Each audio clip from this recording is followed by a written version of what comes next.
اگر یہ تین چیزیں انسان کی زندگی کے اندر نظر آتی ہوں، وہ سمجھے کہ اللہ کی نظر سے گر گیا۔ صوفیہ نے لکھا ہے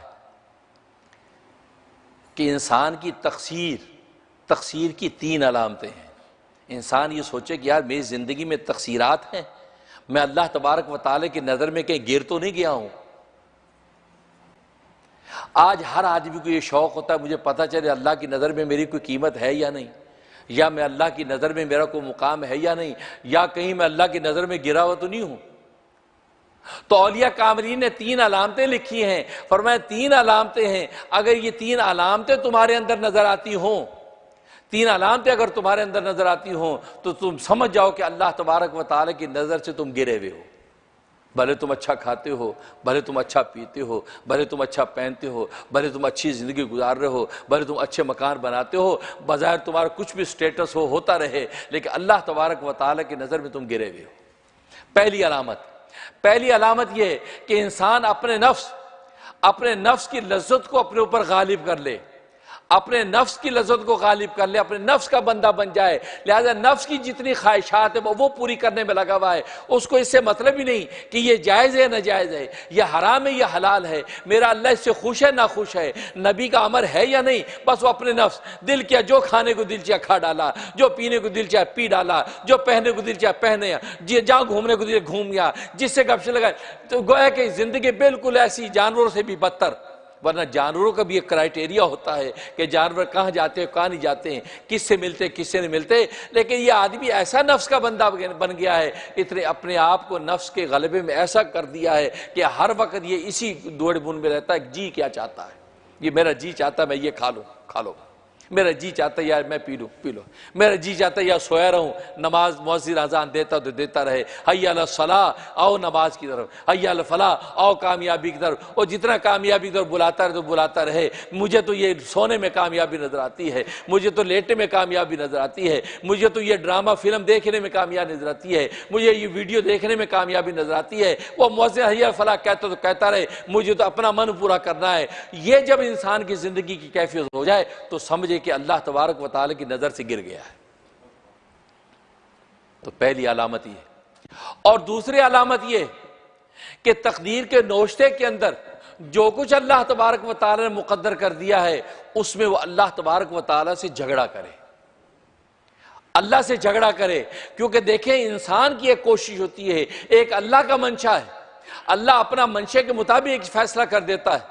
انسان کی کوشش کے باوجود نتیجہ اس کے خلاف آتا ہے، تو سمجھ جائے کہ تقدیر میں فیصلہ یہی تھا، فوراً کہ نہیں جی اللہ کی تقدیر غالب آ گئی، جو اللہ نے چاہا وہ ہو گیا، میں نے تو اپنی پوری کوشش کی لیکن اسباب کے باوجود یہ جب کام نہیں ہوا تو میں اللہ تبارک و تعالیٰ کی رضا پہ راضی ہوں۔ اللہ سے جھگڑا نہ کرے کہ یا اللہ تو نے یہ کیا کیا، ایسا کیوں کر دیا، ہم نے اپنے ابا کا تو بہت قیمتی علاج کروایا تھا، ہم نے تو اتنے دوائیں دی تھی، پھر میرا ابا مر گیا، یا اللہ یہ کیا بات ہے، اچھا بھلا صحت مند تھا کیوں مر گیا۔ نہیں، یہ تقدیر کے نوشتے میں فیصلہ، کیونکہ اللہ تبارک و تعالی پہلے آپ سے یہ ایمان لے چکا ہے۔ وَلِكُلِّ أُمَّةٍ أَجَلٌ فَإِذَا جَاءَ أَجَلُهُمْ لَا يَسْتَأْخِرُونَ سَاعَةً وَلَا يَسْتَقْدِمُونَ۔ کہ کوئی نفس اپنے موت سے ایک لمحہ آگے پیچھے نہیں ہو سکتا، اور جس جگہ جس لمحے موت آنی اسی وقت آتی ہے، تو آپ نے اپنی طرف سے اس کی کوالٹی کو بہتر کرنے کے لیے جتنی محنت کی ہے اس کا اجر اللہ تبارک و تعالیٰ آپ کو دے دیں گے، لیکن مرنے والا اپنے وقت میں مرا ہے، اللہ کی مرضی اور منشا کے مطابق مرا ہے، وہ تو ابھی پیدا نہیں ہوا تھا، اس وقت سے موت کا وقت اس کا متعین کر دیا گیا تھا، ماں کے پیٹ کے اندر اگر رحم مادر میں بھی ٹھہرتا ہے اسی فرشتہ آگے لکھ دیتا ہے کتنی عمر لکھنی ہے، اللہ فرماتے ہیں اس کی اتنی عمر لکھ دو، اس عمر سے ایک لمحہ آگے نہیں ہوتا۔ تو تجھے تو یہ ایمان اللہ نے دے دیا تھا اور تو اللہ کو اللہ مان کے اس پہ ایمان لے آیا تھا، تو پھر آج کس بات کا جھگڑا کرتا ہے؟ اس کا مطلب یہ ہے کہ اللہ تبارک و تعالی کی نظر سے تو گر گیا ہے، تبھی تو اللہ تبارک و تعالی سے اس بات پر تو بحث کر رہا ہے۔ تو فرمایا کہ یہ دوسری علامت اس بات کی کہ اللہ تبارک و تعالی کی نظر میں انسان گرا ہوا ہے۔ اور تیسری علامت یہ ہے کہ اللہ تبارک و تعالیٰ کا امر ہے، جب اللہ تبارک و تعالیٰ کا امر اس کے سامنے آ جاتا ہے تو پھر اس امر کو پورا کرنے کے لیے بے چین ہو جائے، عملی طور پہ بے چین ہو جائے۔ عملی طور پہ اللہ کا امر نماز ہے، بس مجھے اب نماز ادا کرنی ہے، اللہ کا امر روزہ ہے، مجھے روزہ رکھنا ہے، اللہ کا امر اس وقت غریبوں کے اندر جو ہے رزق بانٹنا ہے، میں یہ عملی طور پہ یا تو اگر استطاعت اس کے اندر لگ جائے، اور یا اگر استطاعت نہیں ہے، خود ہی انسان کمزور ہے اور گناہ کے اندر لت پت ہے، تو اندر دل کے اندر اس کے یہ تڑپ پیدا ہو جائے، کاش یار میں نماز پڑھ لوں، کاش یار میں روزہ رکھ لوں، یار بہت گناہوں میں لت پت ہوں، یا اللہ مجھے توفیق دے دے میں تیرا نمازی بن جاؤں، یا اللہ توفیق دے دے میں اس گناہ سے نکل آؤں۔ وہ گناہوں میں ہے لیکن تڑپ یہ ہے کہ میں نکل آؤں، جیسے دلدل کے اندر پھنسا ہوا وہ شخص نکلنے کی کوئی ہر لمحہ کرتا رہتا ہے، نکلنے کی کوشش کرتا رہتا ہے، آخر وہی دم توڑ دیتا ہے۔ لیکن اللہ تبارک و تعالی کوشش کی قیمت لگتی ہے، جو بندہ یہ کوشش کرتا رہے تو سمجھے کہ یہ اللہ تبارک و تعالی کی نظر سے بھی گرا نہیں، لیکن اگر اس نے یہ کوشش چھوڑ دی اور اسے ہاتھ پر چت گر گیا اور اس نے جو اپنے من مانی اللہ کے امر کو غافل ہو کر توڑتا رہا، سمجھ کہ اللہ تبارک و تعالی کی نظر سے گر گیا۔ تو گویا کہ نفس کا غلبہ اپنے اوپر لے لیا،